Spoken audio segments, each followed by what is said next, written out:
The King in Yellow by Robert W. Chambers. The Street of Our Lady of the Fields. The street is not fashionable, neither is it shabby. It is a pariah among streets, a street without a quarter. It is generally understood to lie outside the pale of the aristocratic Avenue de l'Observatoire. The students of the Montparnasse quarter consider it swell and will have none of it. The Latin quarter from the Luxembourg, its northern frontier, sneers at its respectability and regards with disfavour the correctly costumed students who haunt it. Few strangers go into it. At times, however, the Latin Quarter students use it as a thoroughfare between the Rue de Rennes and the Bullier, but except for that and the weekly afternoon visits of parents and guardians to the convent near the Rue Varine, the street of Our Lady of the Fields is as quiet as a Passy boulevard. Perhaps the most respectable portion lies between the Rue de la Grande Cormière and the Rue Varine.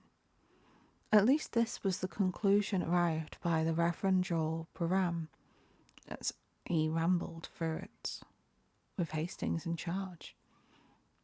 To Hastings, the street looked pleasant in the bright June weather, and he had begun to hope for its selection, when the Reverend Barham shied violently at the cross on the convent opposite. "Je suis," he muttered. "Well," Hastings said wearily, "I imagine we won't find anything better. You say yourself that vice is triumphant in Paris, and it seems to me that in every street we find Je suis or something worse." After a moment he repeated, "Or something worse, which of course I would not notice except for your kindness in warning me." Dr. Byron sucked in his lips and looked about him. He was impressed by the evident respectability of the surroundings. Then, frowning at the convent, he took Hastings' arm and shuffled across the street to an iron gateway, which bore the number 201 bis, painted in white on a blue ground. Below this was a notice printed in English. 1. For porter, please press once. 2. For servant, please press twice. 3. For parlour, please press thrice. Hastings touched the electric button 3 times, and they were ushered through the garden and into the parlour by a trim maid. The dining-room door just beyond was open, and from the table in plain view, a stout woman hastily arose and came toward them. Hastings caught a glimpse of a young man with a big beard and several snuffy old gentlemen at breakfast, before the door closed and the stout woman waddled into the room, bringing with her an aroma of coffee and a black poodle. "It is a pleasure to receive," she cried. "Monsieur's English? No? American? Of course. My pension it is for Americans set out. Here all speak English. C'est-à-dire c'est personnel. The servants do speak, plus humans a little. I am happy to have you come, pensionnaires." "Madame," began Dr. Byron, but was cut short again. Yes, I know, mon Dieu. You do not speak French, but you have come to learn. My husband does speak French with the pensionnaires. We have at the moment a family American who learns of my husband French." Here the poodle growled at Dr. Byron, and was promptly cuffed by his mistress. "Vas-tu?" she cried with a slap. "Vas-tu, oh le vilain, oh le vilain." "Mais, madame," said Hastings, smiling, "il n'a pas l'air très féroce." The poodle fled, and his mistress cried, "Ah, accent charming!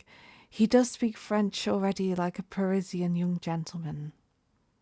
Then Dr. Byron managed to get in a word or two, and gathered more or less information with regard to prices.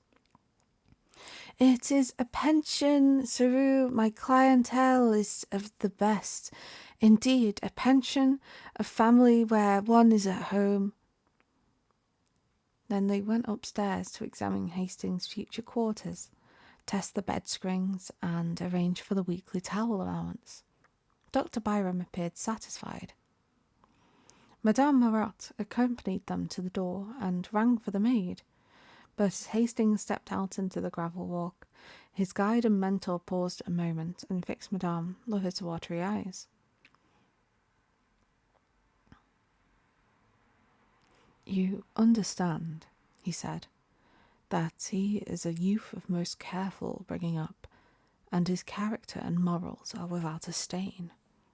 He is young and has never been abroad, never even seen a large city, and his parents have requested me, as an old family friend living in Paris, to see that he is placed under good influences. He is to study art, but on no account would his parents wish him to live in the Latin Quarter if they knew of the immorality which is rife there."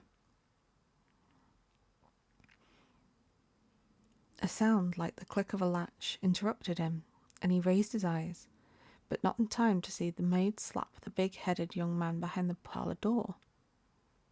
Madame coughed, cast a deadly glance behind her, and then beamed on Dr. Byram. "It is well that he came here. The pension more serious, il n'en existe pas, is not any," she announced with conviction. So, as there was nothing more to add, Dr. Byram joined Hastings at the gate.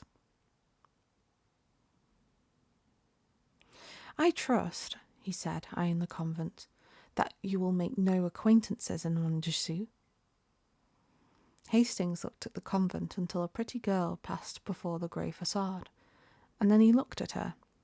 A young fellow with a paint-box and canvas came swinging along, stopped before the pretty girl, said something during a brief but vigorous handshake at which they both laughed, and he went his way, calling back, "A demain, Valentine." In the same breath she cried, "A demain." "Valentine," thought Hastings. "What a quaint name." And he started to follow the Reverend Joel Byram, who was shuffling towards the nearest tramway station.